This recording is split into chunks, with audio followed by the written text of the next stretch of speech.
no hay fecha que no se llegue ni plazo que no se cumpla. Y cercado ya por el SAT, Ricardo Salinas Pliego emitió un mensaje navideño, dice él, yo digo entre comillas, en sus redes sociales, y dice un mensaje para escupir veneno, porque no tiene una sola prueba, no tiene nada, solo sus dichos, y dice, los políticos del partido Morena y sus familiares no pagan impuestos y participan en megafraudes al erario, viven financiados por el cártel de Macuspana, tienen vínculos probados con el crimen organizado. No hay una sola prueba, nadie ha aportado una sola prueba, huyen de las cámaras en público, se tienen que esconder como ratas en sus vacaciones porque no pueden explicar su enriquecimiento absurdo. Pero hay un grupito especialmente corrupto, o por fin no son todos, o es un grupito, quienes siempre que se sienten un poquito libres y se pasean con sus compras en tiendas de ultralujo por el mundo capitalista que tanto les gusta. Qué desastre para el oficialismo tener que lidiar con estos parásitos mantenidos que, además de corruptos, son ineptos y le tumban al gobierno su narrativa de austeridad. Lo hacen porque saben que ellos son los que en verdad mandan. Esa es la señal. Me queda claro que no me odian por ser millonario, más bien me envidian. Quieren lo que tengo, pero sin trabajar, sin arriesgar, sin crear nada. Pretenden desacreditarme diciendo que todo me lo heredaron, pero ellos no pueden explicar el origen de su propia fortuna. Son incapaces de generar un solo peso, viven del oro, viven de robarse lo que producimos los mexicanos, que sí trabajamos, emprendemos y pagamos impuestos. La verdad es que es un tipo que ahora sabemos, porque legalmente está aprobado, y además tiene la condena de la Suprema Corte, o los juicios, las resoluciones de la Suprema Corte, de que es un evasor fiscal, es un delincuente fiscal, a Ricardo Benjamín Salinas Pliego. Y primero, nunca ha hecho fortuna, se la heredaron primero. Su papá se la heredó y su papá se dedicaba a la evasión fiscal. Y su papá era, ¿quién era su papá? Era Ricardo Salinas Price, era un financiador de los grupos de ultraderecha como el Yunque. Era un hombre que promovía la violencia, le heredó un poco y luego hizo negocios chuecos con los gobiernos a partir de Carlos Salinas de Gortari. Hizo negocios y luego se ha dedicado, a partir de que le entregaron la concesión de TV Azteca, se ha dedicado a extorsionar primero el gobierno federal. Y así vivió pegado con Ernesto Zedillo, Vicente Fox. ¿Recuerdan? Vicente Fox ni siquiera ni se atrevió a hacer nada cuando Ricardo Salinas Pliego envió a grupos de choque a apoderarse del Cerro del Chiquihuite, en el Cerro del Chiquihuite, de las instalaciones de Canal 40, y así se apropió. Y luego, con Calderón, a Calderón le entregó muchísimo dinero por no hacer ruido, por no decir nada. Pero bueno, Calderón le entregó dinero a todo el mundo, a toda la prensa vieja, como 51,000 millones de pesos solo de la presidencia. Recuerden que también hablamos de las secretarías de Estado, de los gobiernos estatales, de gobiernos municipales, y se ha dedicado Salinas a hacer, a partir de ese chantaje, a partir de la extorsión, a hacer otros negocios. Y además es evasor de impuestos. Y no hay una sola palabra que él pueda probar. ¿Sí? No se trata de defender a Morena, de veras, no se trata de defender a Morena, se trata de probar. ¿Recuerdan desde el gobierno del presidente Andrés Manuel López Obrador? Desde el gobierno del presidente López Obrador había la campaña del narcocandidato. Yo recuerdo, y seguramente muchos de ustedes también recuerdan, en una mañanera, que eso me caía muy bien del presidente López Obrador, en una mañanera, el presidente López Obrador les dijo: si me presentan una evidencia, por pequeña que sea,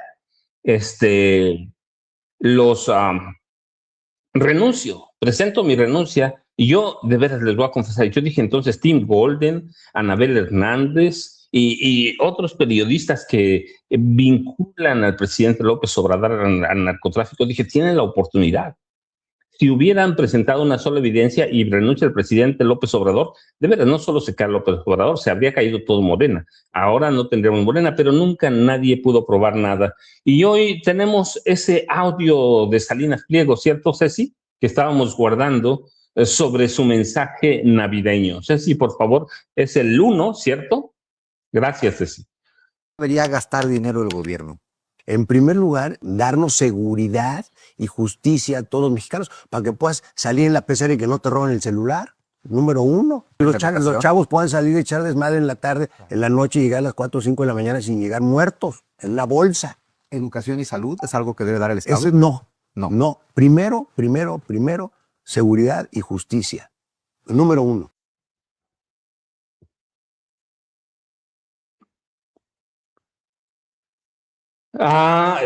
Tenemos la respuesta de José Ramón López Beltrán, pero primero déjeme decirle, tiene razón en una cosa, el Estado es responsable de otorgarnos seguridad, educación y salud. En eso tiene razón.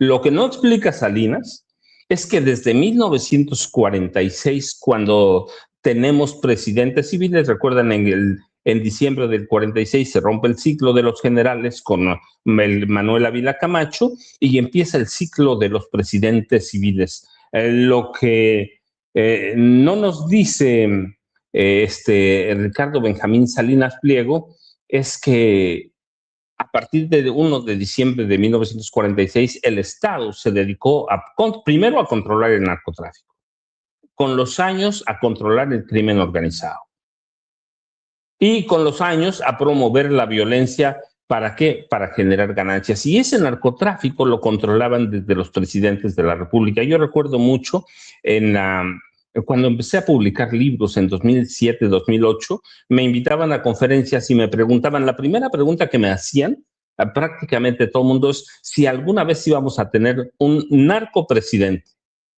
2007, 2008, y mi respuesta sigue siendo la misma, la misma, porque cuando uno lo escribe, es la misma. Si hemos tenido cuántos narcopresidentes, Miguel Alemán Valdés para empezar, ¿sí? Desde Los Pinos, yo recuerdo mucho en una época, un militar ya mayor, ya viejo, muy grande, que era mi amigo, cuando le hice la pregunta me contestó, mira, es que Miguel Alemán Valdés controlaba el narcotráfico desde Los Pinos en complicidad con el coronel Carlos I. Serrano. Carlos I. Serrano era, además de coronel, era el presidente del Senado. Y tenían una residencia conjunta y desde esa residencia salían todos los operativos contra el narcotráfico, crean la Dirección Federal de Seguridad con cuestiones más de una policía política, de persecución, de tortura, pero el narcotráfico se controlaba en Los Pinos, ¿sí? Y luego la familia de la esposa de Luis Echeverría, su secretario de Gobernación, Mario Moya Palencia, controlaban el narcotráfico también. La familia de la esposa controlaban lo que era parte del cártel de Guadalajara, de lo que se llamaría cártel de Guadalajara. Yo recuerdo a Mario Moya Palencia, que en parte se le va la candidatura presidencial, por eso solo en parte, porque también se le va porque la esposa de Mario Moya Palencia denunció que María Esther Zuno Arce era una tranza, que les quería robar. Así que también por eso, pero la familia de María Esther Zuno Arce controlaba parte del narcotráfico. Uno de sus hermanos murió en la cárcel en Estados Unidos por eso. Así que ya tienen ahí a dos presidentes, sí. Luego, en el gobierno de José López Portillo, el narcotráfico se controlaba desde ¿quién? Arturo el Negro Durazo Moreno, que era el amigo consentido de José López Portillo, y como en algún momento lo hizo Genaro García Luna, quería ser presidente de la República. Ahí tienen ya otro narcopresidente. Y luego Miguel de la Madrid, hay evidencia suficiente de que negoció para la creación del cártel de Sinaloa. ¿Sí? Que él creó toda esa, por lo menos dio permiso para crear toda esa estructura con el Chapo Guzmán, entre uno de los 4 cabecillas narcotraficantes, y luego Carlos Salinas de Gortari, no lo digo yo, lo dijo el presidente Miguel de la Madrid, lo dijo en una entrevista que le hizo Carmen Aristegui en su momento, cuando estaba Carmen Aristegui como en punto de su máximo, de su popularidad. Le preguntó Carmen Aristegui a Miguel de la Madrid que si se arrepentía de algo y Miguel de la Madrid le dijo sí. Carlos Salinas de Gortari se roba la partida secreta y su hermano controla el narcotráfico. Así que ya tienen ahí otro presidente. Salinas es otro presidente, no lo digo yo, lo dijo Miguel de la Madrid Hurtado. La entrevista está ahí, de Carmen Aristegui. Sigue ahí en las redes. De pronto, cuando voy a dar algunas conferencias, la consulto. Y luego aquí entra Ernesto Zedillo, ¿sí? Hay evidencias, pero de sobra, César Gutiérrez Pliego, por ejemplo, presentó los audios de la esposa que vinculan a la esposa, y la voz de la esposa misma, que está por perito certificado, controlaba a quién, al cártel de Colima. Al cártel de Colima. Eso lo dije yo también en su momento, hace años, antes de que conociera a César Gutiérrez Pliego, y hay evidencia sólida de que Ernesto Zedillo negociaba ¿con quién? Con el cártel de Juárez. Con el cártel de Juárez. Así que tienen otro narcopresidente. Y luego de Felipe Calderón, todos conocemos. Yo dije 2010, 2011, en Los Pinos opera un cártel del crimen organizado controlado por Felipe Calderón y por Genaro García Luna. El tiempo terminó dándome la razón.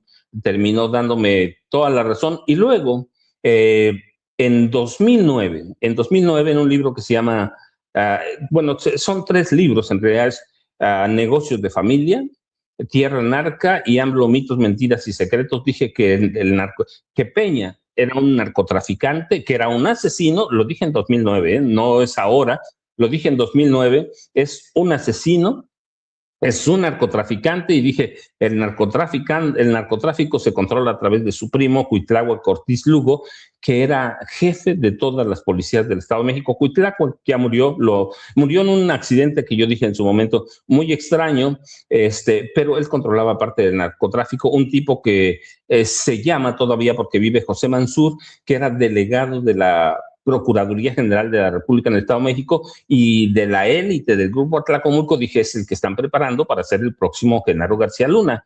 Pero dije, pero este tipo, asesino, narcotraficante, va a ser presidente de la República. Y fue presidente de la República. Las evidencias las presenté todas en esos 3 libros. En esos reconstruí, como hice con García Luna, no crea que García Luna es nuevo, o Las Damas del Poder, reconstruí la historia de la familia de Enrique Peña Nieto a través de la política en el Estado de México. Y lo dije en 2009, cuando nadie lo conocía, cuando nadie sabía nada de Enrique Peña Nieto, les voy a confesar, y hasta la editorial yo recuerdo que me decía, oye, pero nadie conoce a Enrique Peña Nieto.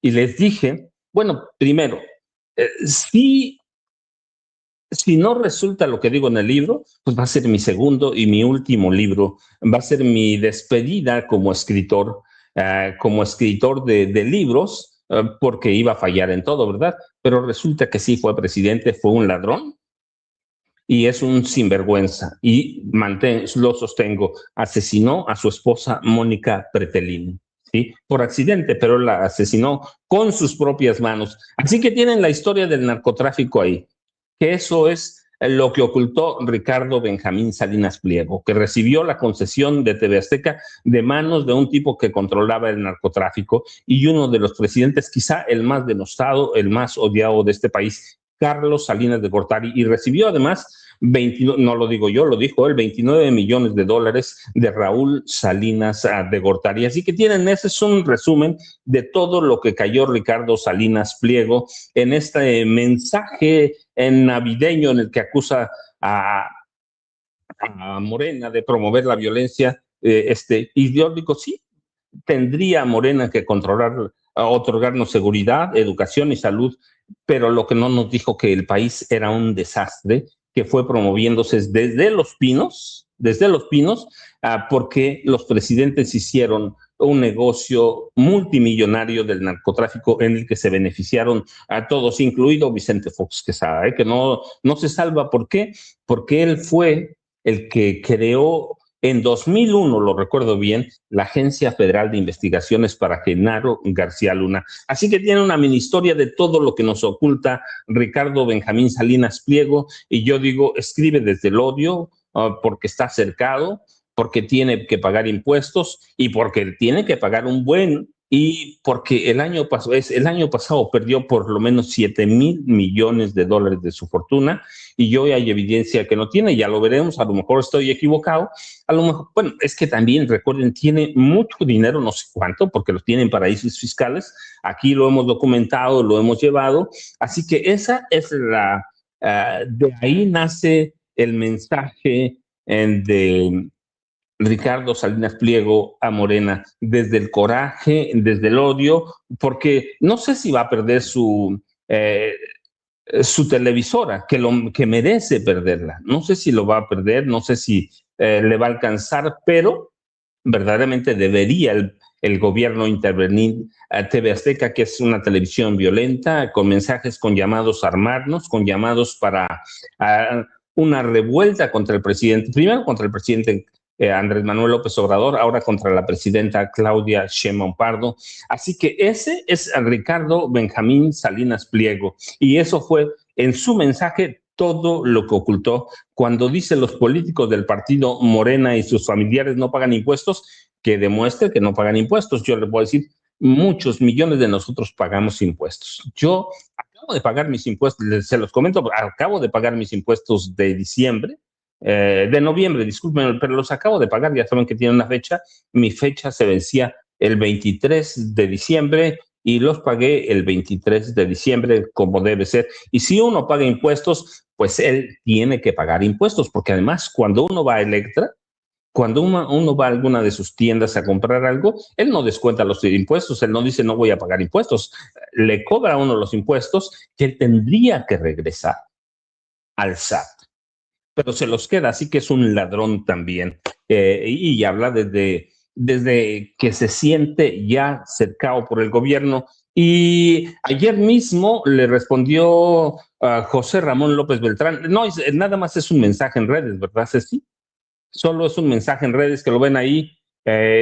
Dice José Ramón López Beltrán y arroba o a Ricardo Salinas Pliego. Lo que dices no nace de la verdad ni de un análisis serio, sale de tu conveniencia y de tu resentimiento. Hacer de la difamación tu forma de intervenir en la conversación pública no te vuelve auténtico. Deja claro que te faltan, que te faltan argumentos, no vayan a pensar mal, pero también yo diría que te faltan lo demás, que te faltan argumentos y que necesitas inventar relatos para atacar a quienes no encajan en tu visión clasista, y todavía hay quienes repiten ese desprecio tratando de ligar el trabajo ajeno con corrupción, como si la dignidad dependiera de tu visto bueno. Yo, José Ramón López Beltrán, no vivo de privilegios, ni de favores, ni de concesiones disfrazadas de moral, como millones de mexicanas y mexicanos. Trabajo, emprendo, pago impuestos y no necesito presumir para saber quién soy. A diferencia de ti, no construyo nada atacando, difamando o calumniando a otros. Lo hago trabajando. Es irónico que alguien que ha hecho una fortuna con modelos de negocio que endeudan a miles de familias vendiendo productos, que ese es el otro que se me escapó, es un agiotista, vendiendo productos básicos a precios inflados y con intereses abusivos, quiera dar lecciones de mérito y ética. Quien vive de encarecer la necesidad ajena no está en posición de señalar a quien simplemente vive con dignidad. Esto no va de tiendas, ropa ni consumo, sino de coherencia, de respeto y de dejar de usar la difamación como espectáculo y la deshumanización como estrategia. México no necesita ni quiere mentiras, necesita responsabilidad, sobre todo de quienes tienen poder económico y un micrófono permanente. La diferencia termina José Ramón López Beltrán, que ya saben que es el hijo del expresidente Andrés Manuel López Obrador, que decidió entrar a la política y hoy es el secretario de organización de Morena a nivel nacional, que es en realidad, después de la presidencia, es el segundo puesto más importante. Está la Secretaría General también, no demerito nada, pero es el secretario de organización el responsable del movimiento o la maquinaria de Morena. Y termina con esto José Ramón López Beltrán. La diferencia entre tú y yo es clara. Yo no le debo nada al Estado ni al pueblo de México. Tú, en cambio, te has enriquecido durante décadas beneficiándote de ellos. No necesito prepotencia ni humillar a nadie para justificar quién soy. El éxito real no se mide con insultos en redes sociales, sino con honestidad, principios, trabajo y conciencia.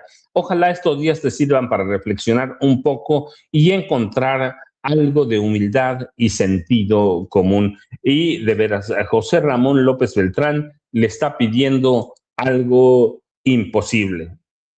Le está pidiendo algo imposible, así que, ¿por qué? Porque primero, ni tiene ética, ni tiene responsabilidad, no tiene nada. Es decir, ha sido un sinvergüenza toda su vida, así que la verdad es que, y hoy quiere ser, ese tipo que es un sinvergüenza, que es un ladrón, quiere ser candidato presidencial. Él dice que no por el PRIAN, pero va a terminar en eso, y es un chantajista porque además asume la política como un chantaje hacia Morena. Déjeme ver si ya llegó el maestro Norman Pearl. No se ha reportado hasta el momento Norman Pearl, pero supongo que es normal en estas fechas. Ya les dije, Jaime Hernández tampoco lo avisó, y Norman sé que andaba con su familia. Y dejen nada más para redondear este mensaje, el mensaje de Donald Trump, que es a lo que se está subiendo o trepando